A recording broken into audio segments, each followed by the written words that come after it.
Hindu Bharat share करें। साम्राज्यवादी एवं ऐतिहासिक इतिहासकारों के अनुसार हिंदू शब्द की उत्पत्ति सिंधु से हुई है और उसी से हिंद और हिंदुस्तान बना है। और ऐसा इसलिए कि फारस, पार्शिया, ईरान के लोग इसका उच्चारण करते थे। ईरानी का एक प्रत्यय से हिंदी शब्द का अर्थ हिंद का है। ग्रीक इंडिका या यूरोपियन इंडिया आदि समान हिंदी शब्द से ही बने हैं। लेकिन साम्राज्य इतिहासवादी भारत की गौरवशाली चार प्राचीन सभ्यता, संस्कृति, परंपरा और इतिहास की मान्यता और ईसाई मत की सृष्टि का निर्माण केवल 400 BC हुआ था, दोषों से युक्त होने के कारण विश्वसनीय नहीं है। भारत के राष्ट्रवादी, नेहरूवादी इतिहासकार और पश्चिमी इतिहासकार विहारी द्वारा लिखित समान अनमोल इतिहास का अंधानुकरण करते हैं, इसलिए इनका लिखित इतिहास विश्वसनीय नहीं है। भारतीय ऐतिहासिक इतिहासकारों का एक दोष यह है कि वे सत्य का शोध करने की जगह रटे रटाए इतिहास को ही इस्लामिक चाशनी में लपेटकर जोड़ते रहते हैं। इनमें से लिखित इतिहास केवल बेकार ही नहीं बल्कि फर्जी और मनगढ़ंत होता है, इसलिए ये पूरी तरह से अपनी तरह का स्थापित खोया हुआ है। आइए जानते हैं हिंद और हिंदू शब्दों की उत्पत्ति पर विभिन्न शोधपरक इतिहास क्या कहते हैं। कुछ इतिहासकार हिंदू और हिंद शब्द की उत्पत्ति भारतवर्ष का प्राचीन नाम इंदु अर्थात चंद्रमा शब्द से मानते हैं। उनका मानना है कि हिंदू शब्द सिंधु से नहीं इंदु चंद्रमा से बना है। यूरोपीय लोग हिंदू को सिंधु ही कहते थे और भारतीयों के देशों को चंद्रमा के समान अपभ्रंश भारत कहते थे। चीनी यात्री हुवेनित्सांग ने लिखा है, भारत के कई नाम हैं। प्राचीन काल में भारत को शीतु और मित्रों कहा गया था, जो कि ईसा मसीह के धर्मगुरु थे। उस नाम के प्रति बड़ा आदर भाव है। उस देश का नाम इंदु इसलिए है कि उस देश के विद्वानों ने अपने शीतल धवल ज्ञान प्रकाश से चंद्रमा की तरह ही सारे विश्व को शामिल किया। हुवेनित्सांग की यात्रा कथा व्याख्याता सैमुअल बील। हिमलात समारभ्य यावत इंदु सरोवम तम देवनिर्मेदेशम युवास्थान प्रचक्षते बृहस्पति आगम। अर्थात हिमालय से आरंभ सिंधु सरोवर हिंद महासागर तक ये देव निर्मित देश युवास्थान का उद्यम है। यहाँ भी हिंद के लिए इंदु शब्द का प्रयोग हुआ है। मूल रूप से इससे और हुवेनित्सांग के विवरण से इतना स्पष्ट है कि भारत का एक नाम इंदु भी था और भारतीय इंदु शब्द का उच्चारण बड़े आदर भाव से किया गया था। अलब्रूनी के ग्रंथ से भी सिंधु और हिंदू शब्द दो अलग अलग माने जाते हैं। अलबरूनी ने लिखा है कि उसके प्रदेश से सिंध में जाने के लिए हिमरोज मीज़ी सिजिस्तान से राज्य में जाना है, अगर हिंद में जाना हो तो काबुल जाना है। पृष्ठ 198 खंड 1 एडवर्ड सचू अनुदित अलबरूनी का भारत। धार्मिक से स्पष्ट है सिंधु और हिंदू दो अलग अलग शब्द हैं। सिंधु से हिंदू नहीं बना बल्कि भारत का एक प्राचीन नाम इंदु था और इंदु से ही हिंदू शब्द बना है। प्रश्न यह है कि यह हिंदू शब्द चंद्रमा से उत्पन्न हुआ था या कुछ और यह कि क्या भारत शब्द की उत्पत्ति बिद से ही हुई है। आइए जानें, भारतीय शब्द इंदु की उत्पत्ति कहाँ से हुई है। इतिहास के रचयिता नेपोलियन पिपलानी की मृत्यु पर लिखी गई पुस्तक में उनका मानना है कि हिंद शब्द की उत्पत्ति वेदों में वर्णित इंद्र का अपभ्रंश है। ग्रीक के आर्यों द्वारा दिया गया नाम इंडिका रोमन भाषा में एबेल इंडे और बाद में यही शब्द ब्रिटेन की अंग्रेजी भाषा में भारत बना। अब सवाल है कि यूनानी लोग भारत या भारतीयों को इंडिका क्यों कहते थे और ईरानी हिंद का क्यों कहते थे।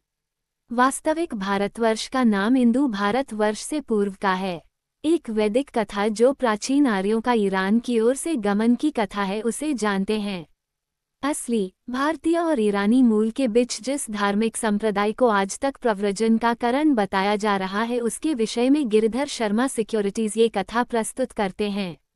ऋग्वेद के 10वें सूक्त के 86वें सूक्त से आरंभ करके आगे के सूक्तों में एक वकुला का संकेत प्राप्त होता है। ऋजरास ऋषि का दौहित्र जरथुस्त्र नाम का एक व्यक्तित्व हुआ। उनका हृदय स्वभावतः उस काल के ब्राह्मणों के प्रति द्वेष था। जरथुस्त्र ने परंपरा से चलकर इंद्र के प्राधान्य को ठीक किया और उसके स्थान पर वरुण को प्रतिष्ठित किया। इसका संकेत ऋक्संहिता के नेद्र देवमनसथ मंत्र में पाया जाता है। उपस्थित ऋषियों में नृमेध, वामदेव, गर्ग्या आदि ने इंद्र का पक्ष लिया और सुपर्ण, कण्वा, भारद्वाज आदि ने वरुण का पक्ष लिया तथा ऋषि आदि ऋषियों ने अपने अपने स्थान पर दोनों का सम्मान माना। मूलतः वरुण के समर्थक जरथुस्त्र के नेतृत्व में भारत से ईरान की ओर प्रस्थान कर गए। गिरधर शर्मा चौधरी, वैदिक विज्ञान और भारतीय संस्कृति, पटना और ऋग्वेद में भारतीय सभ्यता, यवतमल, पी.आर. देशमुख द्वारा। इस कथा का विश्लेषण करें तो हमें ईरान के हिंदी और ग्रीक के इनका और रोम के इंडिया शब्द का आधार मिलता है। वास्तविक भारत से ईरान जाने वाले लोग जो वरुण के पक्षधर थे वे भारत को इंद्र का यानी इंद्र देवता को देखने लगे। कालांतर में इंद्र का शब्द इंडिका बन गया जो ग्रीक में ज्यों का त्यों एक देश के नाम के रूप में रूढ़ हुआ रह गया। ईरान में ई का उच्चारण होने के कारण हिंद का बन गया। इसी तरह रोमन भाषा लैटिन में एल्डर इंडेआर यानी इंडिया इंदर और जर्मन भाषा में इंदर का मतलब मजबूत। भारत के लोग महिलालिंग इंडेरिन यानी इंद्र, फ्रांच में इंडेआर यानी इंडिया इंदर और काल अनुवाद में अंग्रेजी में इंडिया और इंडियन बन गया। साम्राज्यवादी और इतिहासकार तर्क देते हैं कि ईरानी एस्को हो गए थे इसलिए सिंधु को वे हिंदू अवशेष थे और इस प्रकार हिंदू, हिंदुस्तान शब्दों की उत्पत्ति हुई। सवाल है जब ईरानी सम्राट ही नहीं थे तो फिर साइरस कुरुश, साइरस डेरियस I-II आदि ईरानी सम्राटों के नाम क्यों हैं? सत्य तो यह है कि वे इंदु को हिंदू अवशेष थे। ईसा पूर्व 6वीं शताब्दी में जब साइरस के नेतृत्व में ईरानियों ने मध्य एशिया का अधिकांश हिस्सा अपने अधिकार में ले लिया था तब मध्य एशिया के जो लोग भारत या भारतीयों को इंदु बोलते थे वे भी कालांतर में हिंदू बोलने लगे थे। नाम हमेशा दस्तावेजों के द्वारा ही दिया जाता है। प्राचीन ग्रंथों में इंदु का नाम हिंदू पर नहीं है क्योंकि भारतीयों को हिंदू ईरानी कहा गया है और मध्य एशिया के लोग हैं। कालांतर में जब भारत में ईरान और मध्य एशिया से शक, कुषाण, पूर्वी और हुन आए तो वे सनातन धर्मी भारतीयों को हिंदू ही कहते थे और यहाँ खुद को भी गौरव से हिंदू मानने लगे। इस प्रकार भारत में हिंदू शब्द का वोग तेजी से बढ़ता गया। जब मध्य एशिया के बौद्ध, हिंदू, पारसी, ईसाई आदि तुर्क तलवारों के बल पर अरब आक्रमणकारी मुसलमानों द्वारा दिए गए थे तो वे भी अपने सनातन संस्कार को भूल इस्लामी जेहादी भारत पर आक्रमण करने लगे। ज्ञातव्य है कि प्राचीन अरबी ग्रंथों में मध्य एशिया के तुर्कों के लिए तुर्की हिंदू शब्द का प्रयोग किया जाता है लेकिन जब वे इस्लामी तलवारों के बल पर मुस्लिम बन गए तो वे भी सनातन धर्मी भारतीयों को छोड़कर हिंदू हो गए। बौद्ध हो या जैन काफिर हिंदू देखने लगो और उन्हें भी मुसलमान बना लो। वैदिक काल में इंद शब्द भारत के सूर्य वंशी क्षत्रियों का पर्याय बन गया। इंद equals injure the, in equals Surya, the equals से उत्पन्न अर्थात सूर्यपुत्र या सूर्यवंशी। अब सवाल है जब खुद भारतीय भारत का प्राचीन इंदु या इंद नाम भूल गए तो फिर यूरोपियन इन कैसल को आज तक कैसे याद रखा गया? जवाब है, पहली बात भारतीय भूले नहीं थे बल्कि भारत शब्द बहुत बृहद स्तर पर सुसंगत होने के कारण प्राचीन इंदु या भारत का नाम कम सुसंगत होने लगे थे। हवेनित्सन का विवरण जो बताता है कि भारत का कई नाम शीतु, इंदु, हिंदू और इंदु हैं। दूसरा प्रमाण मेगस्थनीज का है जो भारत में भारत और भारतीयों के बीच ग्रंथ था और उसका नाम इंडिका नहीं था। लेकिन हमारे महान इतिहासकारों को गुलामी की लता लगी है इसलिए वे भारत की हर चीज को विदेशी स्रोत ढूंढने की कोशिश करते हैं। दूसरी ओर यूरोपियन लोगों द्वारा भारत का नाम इंदु या इंद बात याद रखा जाता है कि इसका क्या कारण है का जवाब यह है कि अधिकांश यूरोपियन भारत से यूरोप चले गए हैं। लगभग सभी इतिहासकार इस बात से सहमत हैं कि नवपाषाण काल या वह भी पूर्व मध्य एशिया से लोग यूरोप मूल बेस। सभी इतिहासकार इस मत से सहमत हैं कि 2500 ई. पूर्व मध्य एशिया विशेष रूप से मध्य एशिया वैदिक संस्कृति का केंद्र था जहां से आर्यों का बड़ा हिस्सा भारत आया और हिस्सा छोटा यूरोप आया। प्राचीन काल में मध्य एशिया को शक द्वीप के नाम से जाना जाता था। मध्य एशिया में शकों के विभिन्न अवशेष थे।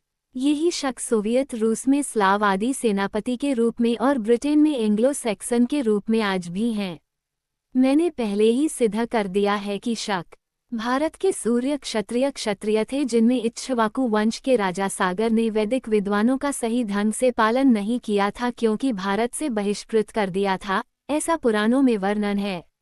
वाल्मीकि रामायण में भी श्री राम को वनवास देने के बाद कैकेयी और सुमंत के बीच इस मुद्दे पर बहस में इस कथा का विस्तृत विवरण है। ये भी पूर्व भारतीय यूरोप के व्यापारी बसते रहेंगे। वे अपने डायनासोर को इंद्र का या सिंधु देश के रूप में स्मृति बनाए रखते हैं। शक्त सीथियन भारतवर्ष से निर्वासित सूर्य क्षत्रिय थे। विद्विता पिपलानी के संस्थापक हैं। समस्त यूरोप एवं रोमवासी आज तक अपने को भारतवर्ष, जिसका अर्थ है मातृभूमि का पुत्र, कहते हैं। अगर आपसे कोई पूछे कि हिंदी या हिंदी शब्द का अर्थ क्या है, तो उन्हें उत्तर का ज्ञान नहीं है, क्योंकि ईसाई बनने के बाद वे अपने पूर्वजों के प्राचीन इतिहास को अंधकार युग में नष्ट कर चुके हैं। वे आगे बने हुए हैं। इंडिक मूल स्थान इंडिजेंस, इंडिजेंट यानी डायनासोर, इंडे इंदु, इंडिगेना धरतीपुत्र, कुत्ता, देशीय आदि इंदर अन्य शब्दों का प्रयोग यूरोपवासियों ने स्वयं के लिए किया है तथा भारत के लिए इंडिका, इंडिका, इंडिया, दियान, इंदर, इंदर शब्दों का प्रयोग किया जाता है। यूरोप के निवासी आदि पूर्वज जो इंद्र देश भारत से अन्य स्थान पर बसने के लिए गए थे, भारत को इंद्र देश के नाम से ही याद करते थे। लेकिन लिपि की उत्पत्ति के बाद संस्कृत के 55 विद्वानों के स्थान यूरोप के सिर्फ 2 या 26 प्रवासियों में परिवर्तन के कारण संस्कृत शब्दों के लेखन और उच्चारण में गंडागोल या रिवर्सफर हो गया। भारत से बाहर, आउट ऑफ अफ्रीका सिद्धांत वास्तव में आउट ऑफ इंडिया सिद्धांत है। सबसे महत्वपूर्ण है जर्मन लोगों द्वारा आज भी भारत को इंदर के रूप में याद रखना। मैं पहले ही सिद्ध कर चुका हूँ, जर्मन लोग अधिकतर देवताओं के वंशज हैं। वे आज भी अपने देश को डॉयचलैंड दैत्य भूमि कहते हैं, जो संस्कृत दैत्य स्थान का अपभ्रंश है। ये अपने आदि नामांकन को डायोटा मानते हैं। दैत्यराज हिरण्यकश्यप ने जब भारत के सिंधु क्षेत्र से कास्पियन सागर के पार ट्रांस कैस्पियन क्षेत्र पर विजय प्राप्त की, जब हिरण्यपुर में दैत्य और दानवों की संयुक्त राजधानी बसाया गया था, तब असुर लोग भारत और भारतीयों को इंद्र यानी इंद्र को प्रभावित करने वाले लोग या उनका देश सामने आया है और आज तक वही कहते आ रहे हैं। बाद में वे धीरे धीरे यूरोप के विभिन्न आदर्शों में बसते चले गए।